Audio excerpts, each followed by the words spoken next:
guys, Kyla here and welcome back to my channel. So are you looking for a phone na affordable pero matibay at maganda ang specs? Well, you're in luck because for today's video guys, we will be doing an unboxing and also a phone review of Oppo A3.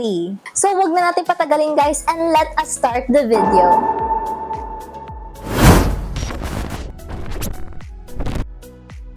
Now let us start with the unboxing.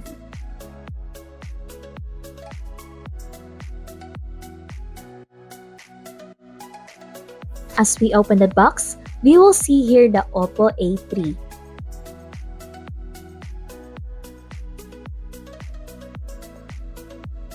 Inside the box, we also have the SIM ejector tool, some manuals, and also a protective case. We also have here the Type-C cable, and lastly, the 45 watts Super VOOC flash charge.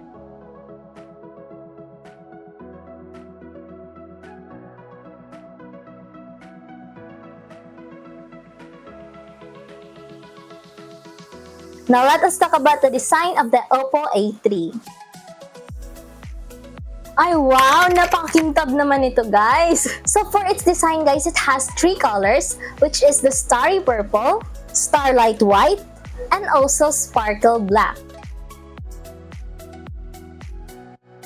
So the color that we have here guys is a Starry Purple that has lush purple tones shimmering with metallic glittering textures that flow and sparkle like a cluster of galaxies in the far regions of space. This is very purple if you ask me, and I really love the style. Oppo A3 has a thickness of 7.68 millimeters and also it weighs about 186 grams. At kagaya nga sa sinabi ko sa intro guys, itong Oppo A3 guys ay napakatibay dahil ito ay pumasa sa military grade durability test na kung saan dito sa military grade durability test, they conduct tests including the shock and drop resistance test. So kapag narinig natin na military grade ang ating mga phones, asahan na natin kaagad na ito ay napakatibay compared to other phones.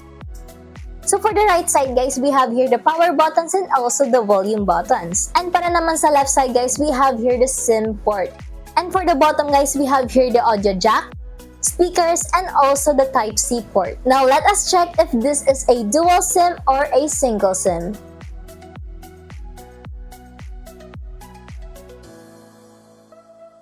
And as you can see here guys, this is a dual SIM. And you can also insert a micro SD for extra storage. Now let us talk about the display of the Oppo A3. So for the display guys, it has a 90Hz refresh rate. At para naman sa kanyang screen display, it has a 6.67 LCD screen display. So for its resolution guys, it has a 1604 by 720 HD plus resolution. And now let us talk about the speakers of the Oppo A3.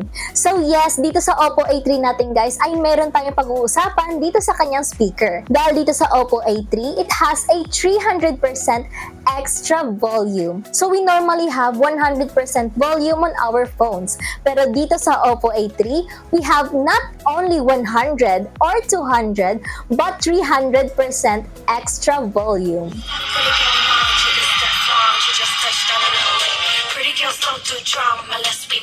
And now let us talk about the performance of the Oppo A3. So dito sa ating processor guys, we have a Qualcomm Snapdragon 6S 4G Gen 1.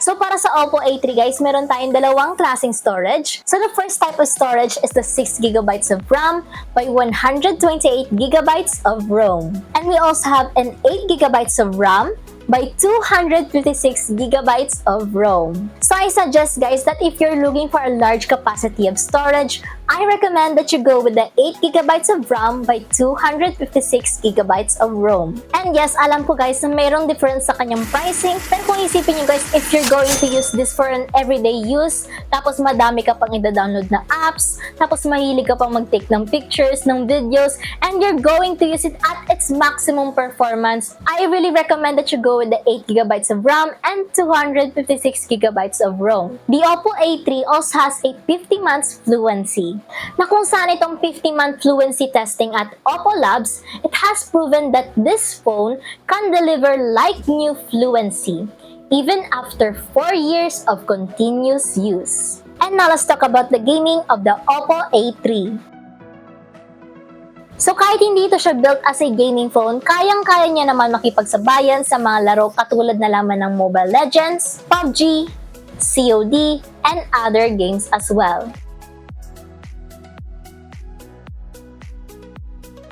And now let's talk about the battery of the Oppo A3. So for its battery guys, it has a 5,100 mAh battery. And it also has a 45W Super VOOC flash charge. At dahil meron nga tong 5,100 mAh battery with 45W Super VOOC flash charge, you can go from 0% up to 50% in just 30 minutes.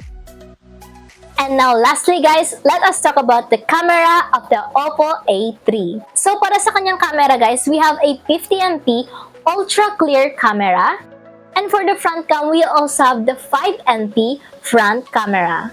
So kapag mag-take naman tayo ng video guys, para sa kanyang back camera, we can experience up to 1080p by 30 frames per second. At para naman sa kanyang front camera video recording, we can experience up to 720p by 30 frames per second.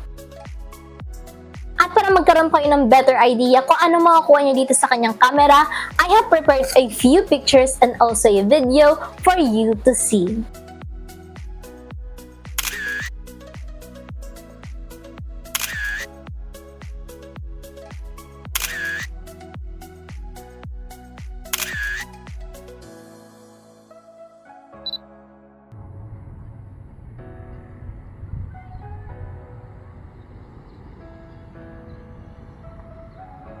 And that is all for today's video guys. Thank you very much for watching and don't forget to like, subscribe, and hit that notification bell so you can be notified whenever I upload a new video. Thank you very much guys for watching and see you on the next video. Bye!